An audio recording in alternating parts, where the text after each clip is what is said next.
I'm Jeff Torish for Advanced Diver Magazine and RebreatherWorld.com, and I'm talking with Ted Green from Jurgensen Marine, and we're talking about the Hammerhead rebreather, and I know that you've got some new things on the Hammerhead. The head assembly is new from previous years. The cells are now held in place in a carrier. Allows you to remove the cell holder out, very easier drying between days of diving. It will be a 4-cell holder. This was the original prototype that has 3 cells, but there will actually be a 4th cell, so if you have off-board monitoring like a VR3, there'll be one 4-cell position also. The advantage to this is if you have a cell fail where it breaks open, the gas cannot bypass the scrubber. Many units, if you have a cell failure where the cell were to break away, it would bypass the scrubber, and obviously you'd have unscrubbed gas going back to the diver. Anyway, like I said, it's a quick interlocking system. It's straightforward to put together. The radial scrubber is the same as last year. It's just that the head has been redesigned. All of the connection points to the head now are quick bayonet style, where you push a locking button down, give it a quarter turn, and the hoses come off.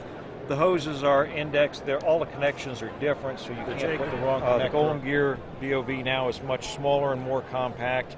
Instead of it being a series of stacked parts where the regulator part was stacked onto the valve, it is now all one unit. It also has the bayonet-style locking mechanism, making it easy to remove and to replace. Yeah, it's much lighter too. And you have kind of this is sort of a unique BOV, at least from in my experience, in that it's really on the front as opposed to sort of underneath where a lot of them are, which is also nice and convenient. It's light. This is lighter, right? Absolutely. It's substantially lighter because you don't have the inner space that we used to have there. Right.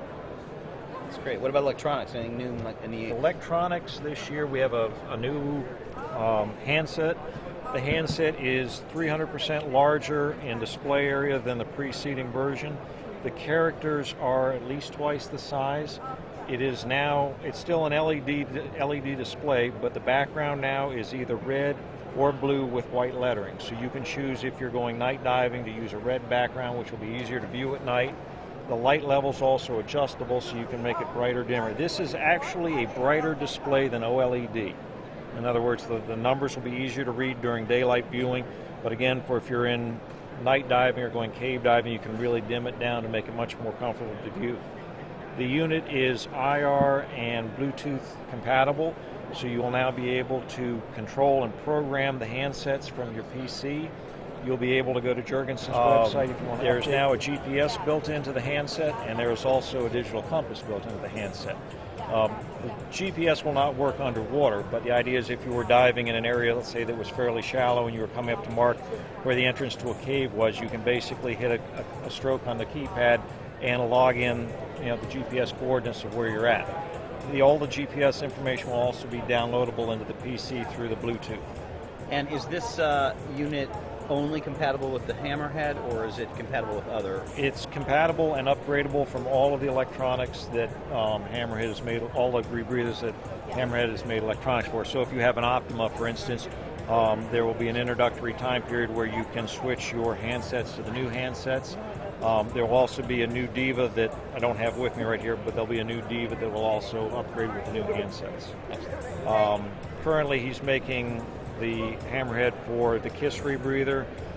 There's Hammerhead for Optima, for the Inspiration Classic. When the Apocalypse comes out, there will be a unit for that, and he's in the process for Hammerhead for the Revo also. Great. Go ahead. We've been talking with Ted Green from Jurgensen Marine. Ted, thanks so much for telling us about the changes to the Hammerhead. For Advanced Diver Magazine and RebreatherWorld.com, I'm Jeff Torish.